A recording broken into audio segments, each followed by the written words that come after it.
Assalomu alaykum qadrli savodashlar. Bugun biz yangi o'quv ingliz tili birinchi qism kitobininki 9-10 darsini o'tamiz. Darsda yanlar sizlarning o'qituvchinglar Abdug'ani. Birinchi qism kitobninki 9-10 darsida nima so'zlandi degan chaqda bir odam bilan salomlash, ya'ni yo'lda bir odam uchrab qolgan chaqda qanday salomlashimiz degan narsaning eng oddiy bo'lagini, ya'ni eng asosliq bo'lgan salomlash usulini o'rganamiz. Bu ders asasen şu, şikadem yolda çürüşüp qalanda qandarak ahvalınız, öydikileriniz yaxşımı deyen gaplarni deyishni o'rgatadi. Lekin bu darsning ichidagi grammatikalik nuqtalar hali bak muhim. Shunga astoydil va ko'p qatim anglanglar.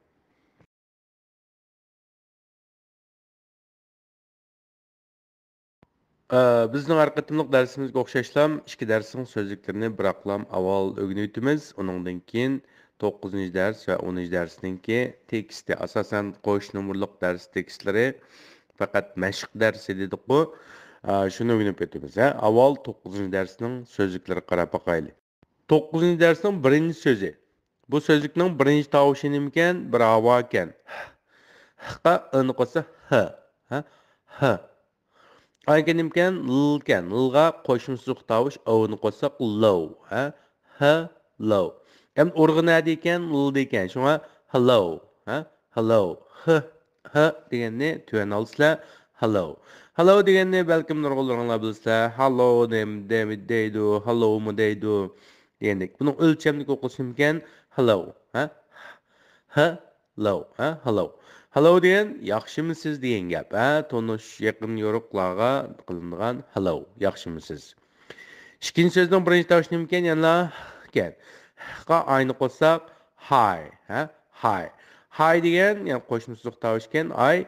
Hi degan yaxshimisiz. O'xshashli yaxshimisiz. Endi bu bir rasmiy shaklda hi deb qo'yamiz, ya'ni hello ninki berasmiy shaklda bir odam bilan salomlashishlar, yaxshimisiz degan ma'nosi chiqadi. Endi ma so'zninki birinchi tovush nima ekan? Yanla ekan. Ning keyingisi ekan qo'shimcha tovush au ekan. Avni qo'shsak how, how. Endi Angliya talaffuzda how deb chiqadi. How desanglar Angliya talaffuz bo'ldi. Biz Amerika talaffuzini o'qiymiz dedik. Shunga how deb chiqadi. How. How degan qandoq degan gap. Bu alayda so'roq so'zi. Alayda so'roq so'zini yana bir takrorlab o'tsak, ya'ni alayda so'roq so'zlar deganimiz ingliz tilida intayin muhim o'rin tutadigan so'roq so'zlardir. Ya'ni bu so'zlarni nima qo'yash orqali oddiy so'roq jumlaning oldiga qo'yash orqali alayda so'roq so'zlarini jumlalarni yasab bo'ladi. Bu alayda so'roq so'zlari nimalardir? Asosan qandoq qilib, nima, qachon, necha, nada, qachon degandek shu so'zlardi. How much shuning ichidagi bir alayda so'roq so'zi. Keyingi so'zning birinchi tovushi nima ekan? V ekan. Ya'ni eg'iz o'tiriq yig'ilib ikki yonga ochiladigan v. V-ni keyingisi ekan. Va. Aninkin alni aqsi al deb o'qiymiz dedik-ku. Aqsi kas so'zninki undaqsa well, well. Well emasa, well emas, al, well. Well degan salomatligi yaxshi. Yani salomatligim yaxshiligi, salomatligi yaxshi degan ma'nosi bor. Endi ma so'zning birinchi tovushi nima ekan? T ekan. T-ni qo'shsak t. Aniki nima ekan? D ekan. D-qa ayni qo'shsak day, day. T day. Undan bu so'zdigan tovushi yo'q ekan. Anonikin urg'u nima ekan? Deydi ekan. Undan t degani tuyan olsizlar today, today. Today degan nag'anchaqda diqqat qilinglar. Urg'u deyga tushgachga t degani tuyan olsizlar. Today. Today degan bugun degan gap. Keyingi so'zning birinchi tovushi nima ekan? F ekan. F'ning keyingisi nima ekan? Qo'shma so'zliq tovush I ekan. F'ni qo'shsak fine, ni qo'shsak fine. Fine degan yaxshi, esil degan ma'nosi chiqadi, fine. Endi ma so'zning birinchi tovushi nima ekan? Tilni tishlagan s ekan. Yani tilni tishlab men sin talaffuz qilyapmansanlar. F'ni qo'shsak nima ekan? Fa. Ni qo'shsak ma bu g'ga o'xshash og'iz uchiqi ntg'i fa'ga ni qo'shsak thank. Ni qo'shsak thank. Ni qo'shsak thanks. Thanks degan rahmat degan gap. Endi buni odat normal avval aslida thank you deb o rasmiy şekildeki rahmet sizge degan ma'nosi bor. Thanks desakmi o'xshash ma'noda. Endi bu berasmiy. Bunala thanks. O rahmatjimo deb qo'yamiz qo'y o'g'irtilma. O rahmat deb qo'yamiz qo'y. Thanks. Thanks. Endi o'g'irtilma rahmat sizga deb demaymiz qo'y. Rahmat deb qo'yamiz. Shuni ingliz tilida ekamiz. Thanks. Keyingi so'zning birinchi tovushi ekan g'ga. G'ga oh.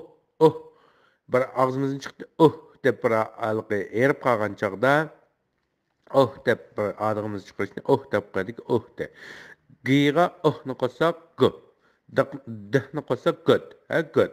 Aykin imkan b'ga. B'ga ayni qo'shsak qo'shimcha tovush ayni qo'shsak by. Goodbye. Uni so'zmaysizlar, ama so'zilmaydigan u. Undan so'ng goodbye. Yani urg'u bediken şuna good'ni tuyan alsizlar, by'ni yuqori alsizlar. Yani goodbye. Goodbye. Goodbye degan xayr xo'sh degan gap. Endi mal so'zning birinchi tovushi ekan s'ga. S'ga i'ni qo'shsak see. See. See degan ko'rish degan gap. Ko'rish. See. Ko'rish. Endi 10-chi darsning so'zliklariga qarab boqaylik. Birinchi so'zning birinchi tovushi ekan f'ga. Yani ustingi tish, ostingi qalbga taqishib turgan uyg'urtdagi fi bilan sal farq qilgan f'ga. F'ga a'ni qo'shsak fa. T'ni qo'shsak fat. Fat. Fat degan semiz degan gap. Semiz. Mal so'zning birinchi tovushi ekan og'iz o'tirib yig'ilib ishga yang'ishilgan v'ga. V'ga o'ni qo'shsak v. Ani kelimkan m'ga. M'ni qo'shsak m, n'ni qo'shsak min. Woman. Woman. Yani bunun urg'usi 5'liken şu an aqs chiqib ketadi. Yani woman. Woman. Woman degan bir tal ayol degan gap. Bir tal ayol. Endi ma keyingi so'zning birinchi tovushi ekan f'ga tilni tishlagan sikan. F'ga. F'ni qo'shsak f'ni qo'shsak thin. Buni deb chiqarib tushmaysiz. Bilan i'ning orasida thin. Thin. İyi o'xshashtirib chiqadi. Thin. Thin degan o'roq degan gap, o'roq. Ammo so'zning birinchi tovushi nima ekan? Tga. Tqa o. Ya'ni o emas, a emas, ikkisining o'tirishki o. To'ga ulni qo'shsak tol. Ya'ni yani aqs kelsa nima bo'ldi? L deb oldi. To'ga ulni qo'shsak tol. Tol. Tol degan egiz degan gap, egiz. Keyingi so'zning birinchi tovushi ekan shga. Bir adamni sh demoqchi bo'lsak sh deymiz-ku. Mau eg'iz cho'ngroq ochildi. Shqa keyingi tovushimga oga. O'ni qo'shsak shore. O'ni qo'shsak short. Ni qo'shsak short. O sal so'zildi ekan short. Short degan paka degan gap, pakar. Mal so'zning birinchi tovushi ekan dga. Dga ni qo'shsak dir. Aykin imkan tga. Tg'ni qo'shsak t. Dirty. Yani üçge o'xshaysiz deb qo'shib qo'yasin deb deb oldik. Bir og'zimizning, yani qonimizning ostidan chiqib dirty. Dirty degan gap maynat degan gap, maynat. Keyingi so'zning birinchi tovushi ekan kga. Kni kelsa lga. Lga ustida chekit va i'ni so'zlab olgan i degan to'q. Undasa lga i'ni qo'shsak li, ni qo'shsak lean. Anglais kni qo'shib olsak clean. Clean. Clean degan pokiz degan gap, pokiz, clean. So'zning birinchi tovushi ekan bir og'izdan chiqqan havo ekan. Qa ani qo'shsak hot. Ni qo'shsak hot. Sal so'z ekanmiz, ya'ni hot. Hot degan issiq degan gap. Endi ingliz tilida hot deb o'xshash yerda hot deydi. Amerika tilida hot. Hot degan qiziq, issiq degan gap, hot. Keyingi so'zning birinchi tovushi ekan k'gan. K'ning keyingisi qo'shma so'zliq tovush o'kan. Cold. Uni qo'shsak cold, dehni qo'shsak cold. Cold degan so'g'uq degan gap. Ya'ni bir ma'nosi to'nglash degan ma'nosi bor. Lekin u yoqda to'nglash degan ma'nosi ishlatgan chaqda cho'qim b bilan kesim p bilan ishlatamiz. Masalan, I am cold. Ya'ni I'm cold.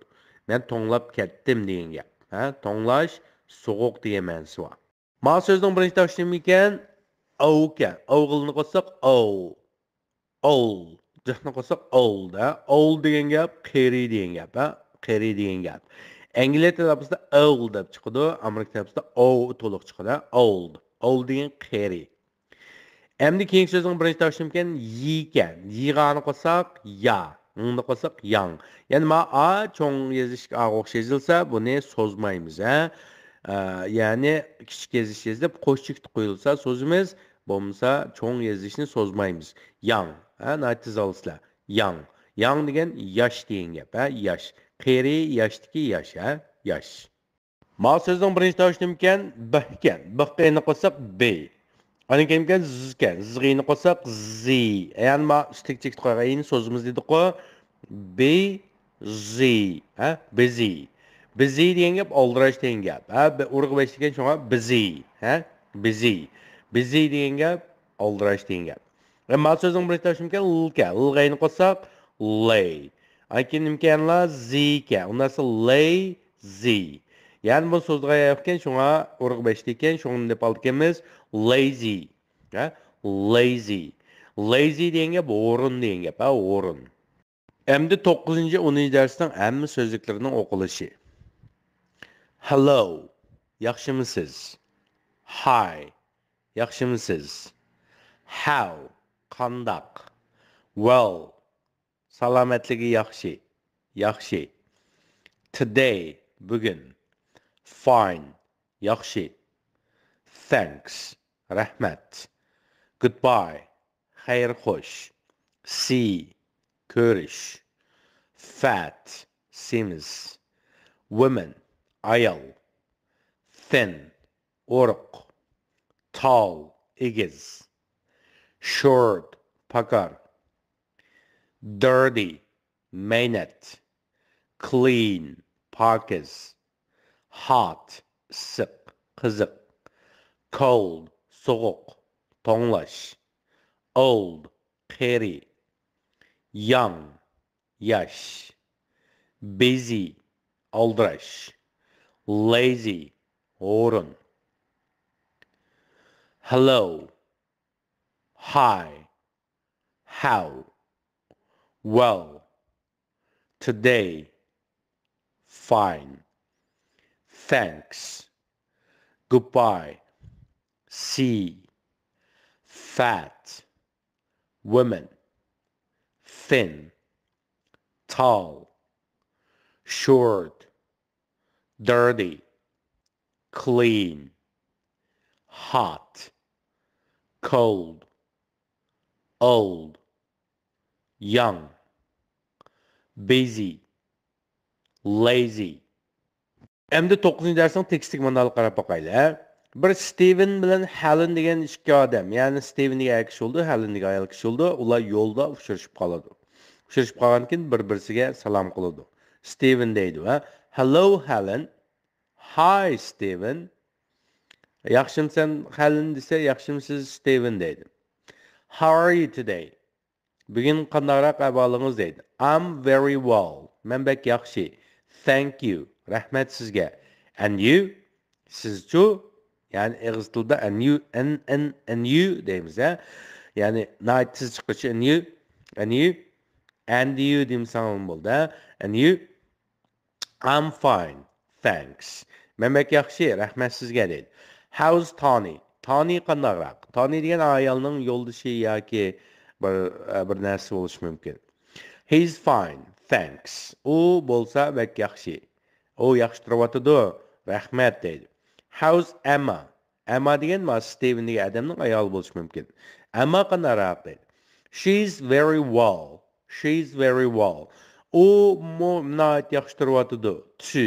U mu intan yaxshi. Tuni aqs qilamiz dedi-ku. "She's very well too, Helen." U mu bek yaxshi turyapti. Helen xonim deydi. Andan keyin Steven, "Goodbye Helen. Nice to see you." Yani hoş Helen hanım, sizin ko'nglimdan bak xo'shalman deydi. Nice to see you. Nice to see you too. Menmu sizin ko'nglimdan bak xo'shalman. Steven, sizin ko'nglimdan menmu bak xo'shal deydi. Goodbye. Shuning bilan bu tekst shu. Hamda tekstninki ishidagi grammatikalik nutq nuqtalar qarab boqaylik. 9 Dersteki grammatik noktalının 5'idekisi. Birincisi nimken nice to see you. Nice to demsang bu. T deb elbetsang bu doqqanchada. Nice to see you. Sizni ko'nglimdan xushalman degan teksa. Nice to see you too, Steven. Yani Steven deymiz ha. Steven emas, Steven. Yani sizni ko'nglimdan menmu xushal Steven deydi. Menmu sizni ko'nglimdan xushal Steven deydi. Goodbye. Xayr xo'sh degan gap, ha? Goodbye degan gap. Endi nice to see you degan gap, biz nice to meet you degan gap. İkisining farqi nima degan chaqda nice to see you degan gap, ma tonish bilishlara uchrashib qolgan chaqda deyiladigan gap. Endi nice to meet you desakchi, tunji qatim ko'rishgan odamni tonish qilimda xushhalman degan ma'no chiqadi. Nice to see you, yani yolda uchrashib qoldik. O ajab yaxshi uchrashib qoldik. O ajab xush oldum ya, sizni uchratib qolib degan ma'no chiqadi. Nice to see you. Ha, nice to see you. Goodbye degan gap, xayr xo'sh degan gap. Endi bu darsga ikkinchi grammatikalik nuqta qarab boqaylik. İkinci grammatikalik nuqta. How are you today? Ha? How are you today? How are you today degan bir ahvolimiz qandayroq? How are you today? Endi Diplom qısırıb ötüb gitmək, keyin təfsil toxtalımız. Yəni sozuq tavışlan başlanğan sözlərini aldıq sözlərlə bıraqlı qoşub oxuyursanız bir sözdəki oxuyucu болады. Yəni how are, ha? How are degəni how are, how are. How are you today? How are you today? You-ni yəni bir ye deb asan bulduq o how are you? How are you? How are you today? Ha? How are you today? Yəni bugün ahvalınız qandaqraq? Endi bunun kelish manbasi zot nima? Biz alohida so'roq jumlasini o'rganib o'tgan. Ya'ni how bu yerda nima dedik hozir? Madarsda alohida so'roq so'zi dedik. Biz kelish manbasiga qarab boqaylik. Asli jumla nimkan? You are fine today. Bugun bo'lsa siz bek yaxshi. Diqqat qilinglar ingliz tilidagi barliq vaqtni bildiradigan holatlar, ya vaqt holatlari, ya'ni vaqtni bildiradigan so'zlar jumlaning eng oxiriga keldi yoki eng beshiga keldi. Bunun yani tafsil to'xtalamiz. Ondan sonra you are, siz bolsanız fine, bek yaxşı ekansiz today, bugün. Yani siz bugün bek yaxşı turibsiz degan. Hem bunu adli so'roq jumlaga aylantirish qanday qildik? Faqat BP'ni oldiga chiqarib tutdik. BP'li barkan are degani, are'ni oldiga chiqarsak, are you fine today? Are you fine today? Yani bugün siz yaxşı turdingizmi degan. Are you fine today? Yani bugün siz yaxşı turdingizmi? Adli so'roq jumlaning oqi sal ko'tarildi. Shunaqa, are you fine today? Bugün yaxşı turdingizmi?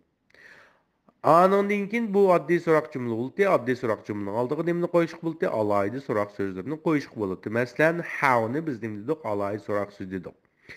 Buni qo'yishning sharti nima tangaldi bilan alohida so'roq so'zlarini qo'ygan chog'da so'roq jumla shu aslidagi jumlaningki, asli oddiy so'roq jumlaning ichidagi so'zliklar alohida so'roq so'zi bilan logikalik holda taqashmasligi kerakdi.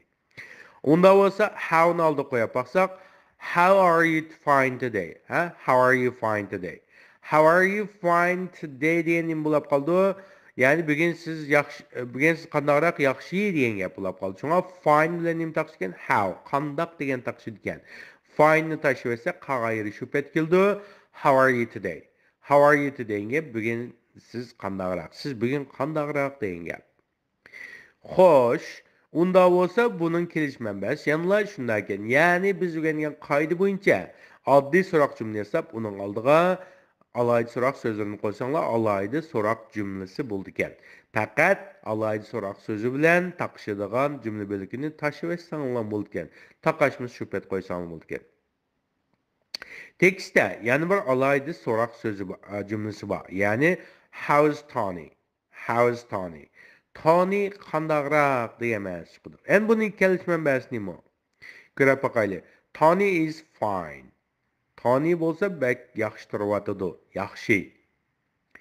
Anaki Tony yaxshimi deganda faqat isni oldiga chiqarib bersak bo'ldi. Is Tony fine?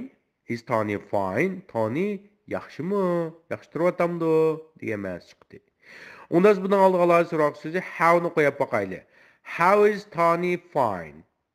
Nima bo'lgan? Tony qandaqroq? Bak yaxshi degan gap bo'lgan. Bak yaxshi degan gap bilan yaxshimi, eskimi, qandaq degan gap taqishgan. Shuning bilan fine. Bak yaxshi degan tashlab etsak, bu savolga aylangan. Yaxshimi, eskimi, uqmay sharoitimdan deb so'rar ekanman. How is Tony? How is Tony? Faqat fine tashlab etsak, nima bo'lgan? Tony qandaqroq turibdi? Tony qandaqroq degan ma'nosi chiqadi ekan. How's Tony? How's Tony? Yani bu biz o'tgan saytda o'rganib o'tgan alayda so'roq so'zlarini, alayda so'roq jumlasini yasashning usuliti. Shunaqo biz mashq qildik. Bu darsda yana bir alayda so'roq so'z deganda how.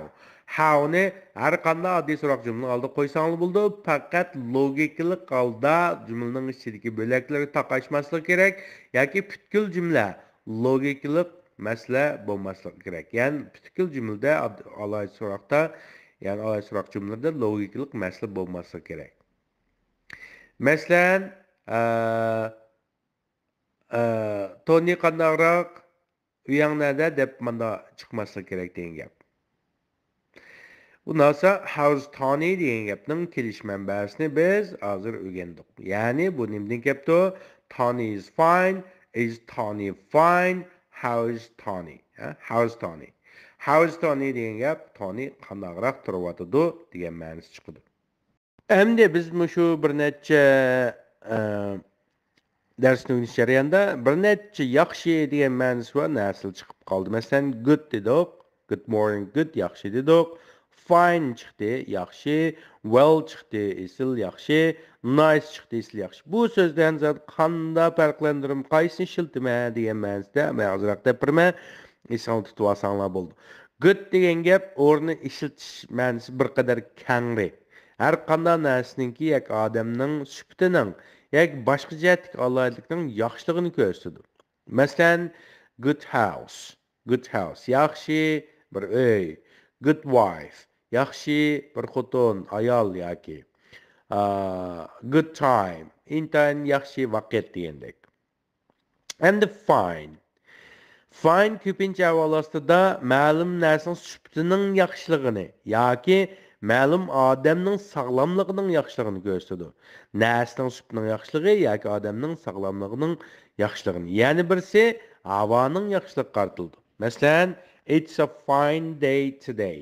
Masalan, bugun bak havo yaxshi. Yoki I'm fine desang men salomat turibman. Asosan ko'p cho'ng jihatdan salomat turibman deganga bakroq yetib qoladi. I'm fine. Masalan, birisi qo'polsizdan how are you desa, sizlar I'm fine. How are you desa, I'm fine desanglar, qanaqa ahvolingiz desa, men sog'lom turyapman desa, bu hamda ingliz tili madaniyatida fine degan gap asosan sog'lomligining yaxshiligini ko'rsatadi. I'm fine. Men sog'lom turyapman, yaxshi turyapman degan gap. Endi uchinchisi well. She's very well deb tekst chiqdi ku, well degan bu yaxshi degan gap. Buningki asosan good bilan o'xshash ishiltildi. Good bilan o'xshash ishiltildi. Lekin diqqat qilinglar, good degan gap sifat. Masalan, yaxshi bir narsa, yaxshi kitob, yaxshi uydagi yaxshi. Endi well degan gap bu ravish, ya'ni uni bevosita ishlatildi. Ya'ni I'm good desanglar bo'ldi, lekin amaliyot bo'lmaydi. I'm good. Bu sifat. Ama good guy desanglar bo'ldi. Sifat degan gap ismni masalan sifatlab kelalaydi. Ya'ni I'm a good guy desanglar men bir yaxshi odam degan gap. I'm a good teacher desanglar men bir yaxshi o'qituvchi degan gap. Endi I'm good deb qo'ysanglar, keyin bir narsa qo'shilmas. Buning keyin nima bo'lgan? Bu vaqtida yaxshi bo'lmaydi. Shu unda qana deymiz I'm well yoki I'm fine deymiz. Good degan sifat degan narsa nima narsa desanglar, ismning qandaqligini. Masalan, yaxshi uy, eski bola, nayti meynat stakan degandek, ashna sifat-da bu. Shu I'm good desanglar bo'lmaydi. I'm fine yoki well. Fine yoki well. Nice degan gap odamning yaxshiligiga yoki sijatda ma'lum bir narsaning yaxshiligi qartildi.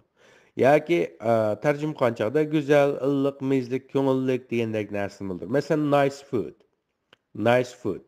Ya'ni yaxshi tamoq. Nice food, yaxshi tamoq. Nice school. Yaxshi maktab. Nice house. Illiq bir uy yoki yaxshi go'zal, chiroyli bir uy degan gap. Bu to'rtning farqini mo'shinchilik bilib olsanglar bo'ldi, Endi matematikning tarjimasini qarab boqaylik. Steven bilan Helen degan bir ayol bilan Steven degan bir odam yo'lda uchrashib qolibdi. Uchrashib qolgandan keyin bu ikkisi bir-birisi bilan salomlashyapti. Steven deydi. "Hello Helen." "Hey Helen, yaxshi turdingizmi?" deydi. "Hi Steven." "Steven, sizmi yaxshimi? Yaxshimisiz?" deydi.